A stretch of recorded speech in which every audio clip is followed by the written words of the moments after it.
How do you keep decluttering after the newness wears off?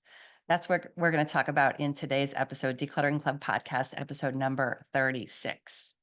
Now, this is a bonus training that I recorded for the Organize Like a Boss challenge that is currently going on. So, if you're part of that challenge, then you've already received this training. But I thought it'd be fun to kind of share it here on the podcast as well. So, let's get to it. Enjoy. You are listening to the Decluttering Club podcast. I'm your host, Sarah Mueller, and it's my mission to equip women to declutter their homes, their time, and their lives so that they can cherish what truly matters. Hello, everyone. So I promised you a bonus training, and I had some ideas, but you all came in with a better idea. So I decided to just go with the community wins. And so we're going to talk today about how to keep decluttering when the newness wears off. Love this topic. I think this is genius. I think it's going to be so helpful, and I have a lot to say about it. So let me bring up my slides for you. And if you are just listening to audio, you're not going to miss anything, I promise. But sometimes people do like the visual to go along with it. Okay. So how to keep decluttering when the newness wears off? So here's the thing, right? Starting new things is fun. We love to start new things, especially at the beginning of the new year. But, starting something, you're like, oh my gosh, it's going to be amazing. I'm going to have so much fun. I'm going to have all this space. We get excited. New is exciting and fun in general. So it's not a surprise that it's not necessarily hard to start decluttering because new things are fun. Our brains like new things. However, as you probably know, continuing is hard. Continuing, maybe you started decluttering, maybe you started a few days ago, or maybe you started a few years ago. But continuing is like the newness has worn off, and now it just feels like drudgery. Right? You feel like you're walking uphill, you are fighting a losing battle, and it's really tough. So, what do we do about that? Well, again, here, starting super fun, exciting, you have the best of intentions, but continuing feels like uh feels like it will never end. It feels really hard. You have two choices. Okay? You really and if let's think about this um logically and a little bit scientifically. You have two choices if this is what's going on for you. If you want to reach your goal, I guess you could also quit, right? But then you're not going to reach your goal. So the first choice, let's move this out of the way. The first choice is you can make the continuing more fun. Okay, so if we want fun, if we're kind of optimizing for, I need things to be fun or enjoyable, and maybe it's not fun for you, but maybe it's just enjoyable. Um, you can work on how do I make the continuing more fun, and you can absolutely do that. And we have lots of tools for that. Other option that you have is you can be okay with things being hard. You can be okay with it and still keep going. And how do you do that? And what does that look like? Well, let me tell you. Okay, how do we make things more fun? There are so many ways. I mean, lots of you are participating right now in our Organize Like a Boss challenge. That's fun. You're working with other people. You're uncovering new skills. You're doing new things. Maybe you have rewards in place. Oh, my photo keeps getting in the way. Let's try that. Maybe you have some rewards in place. Maybe you plan for, what am I going to do when my kitchen is decluttered, or what am I gonna? I'm gonna reward myself maybe with a new outfit when you clean up your closet and declutter. So much fun. Rewards are awesome. And you can do, like tangible rewards, like buying something or doing something, or maybe it's just, you reward yourself with an afternoon off. Doing things with friends here over on this side is always, always, always a wonderful way to make things more fun, right? You can be doing the worst job in the world, but if you're doing it with someone that that you care about, or someone who is doing it as well, it seems so much easier. So we love the buddy system. We love working together as a community. This absolutely, this probably make things 10 times easier. That's why we see so much success in our groups, because when we do things together as a group, they're automatically more fun. Okay. A couple other options here: before and after photos. A lot of times people don't like to take their before photos because it feels like they are admitting to something that they don't want to admit to, or maybe they feel like if I take the photos, someone's going to see them, or I have to show them, I have to share them. None of those things are true. Okay. And the before photos are actually a tremendous gift to yourself. It's good to get a sense of what is actually going on in your space. And when you have a before photo, then you can see and you have a record. And then you can work towards after photos. So before and after is a wonderful way to see progress. All right. And then you could do checklists, you can do challenges, you can count the things that leave your house. Lots of ways to make things more fun there. In addition, you can do things like putting on your favorite music, you can race a timer, you can share your progress in our groups. Hopefully, if you're not already a member of our core membership, you can be joining in and participating in core because things are always more fun when we do them in the groups. So these are some ways that you can make things more fun. All right. And when things are fun, they're easier to do. This makes sense, right? Absolutely. Okay. What about the other side of the coin?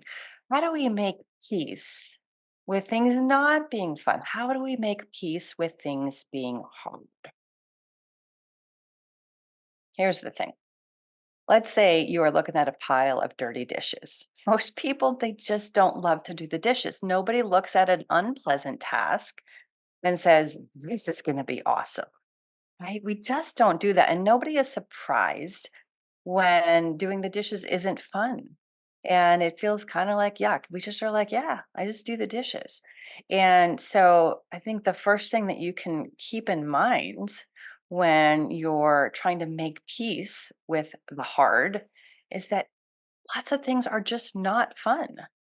There's a lot of things that are hard, right? And we do them anyway. Going to the dentist, I like to pick on the dentist, and I love my dentist to pieces, but I like to pick on going to the dentist because it is something that a lot of people don't really like to do. But you know what else we don't like? We don't like having a toothache. So we go to the dentist. Right? We don't expect it to be fun. We just want to get it over with. And we do it anyway, right? And so we're not surprised when it is challenging, when it doesn't feel good, when it's uncomfortable. So you can approach your decluttering in the same way. You can say, you know what, this is hard, and that's okay. And I'm still in, I'm still on board. And then remind yourself, why are you on board, even if it's hard? Like what are you doing this for? What is the reason for this hard work?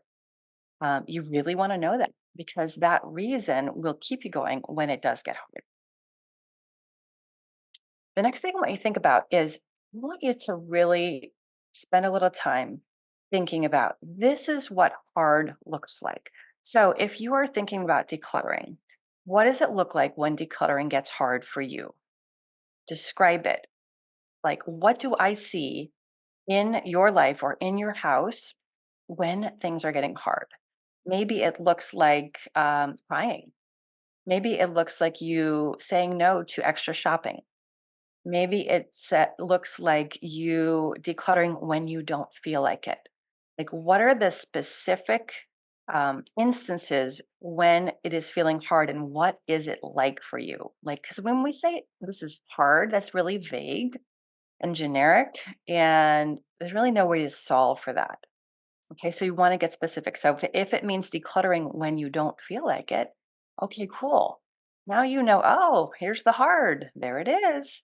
And you're not surprised by it, and your expectations have been appropriately set, and you can do it anyways.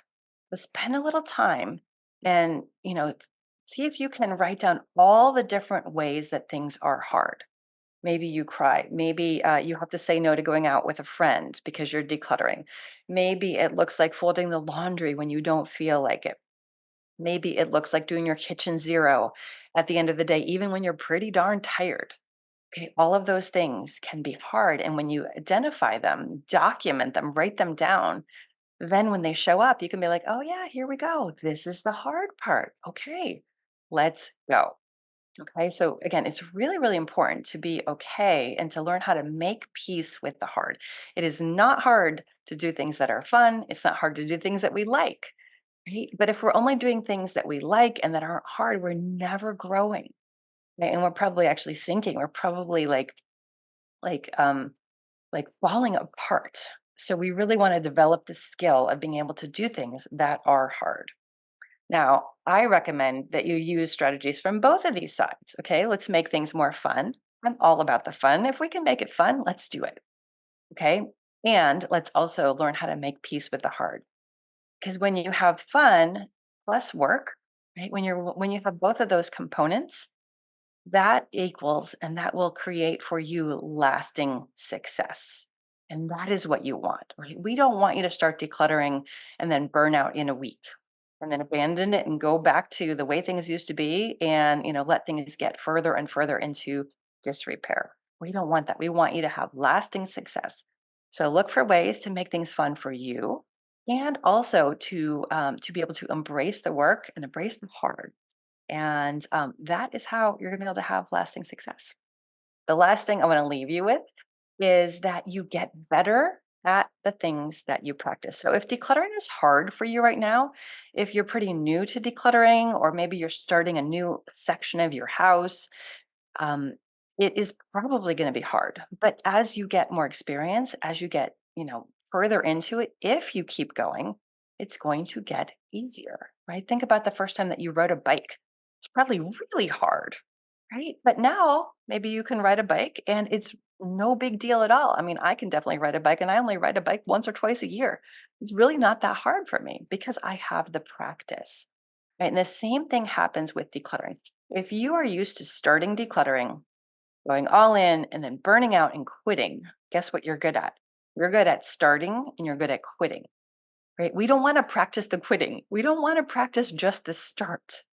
We got to practice the continuing. We got to practice the work part. We got to practice how do I keep going when the going gets tough?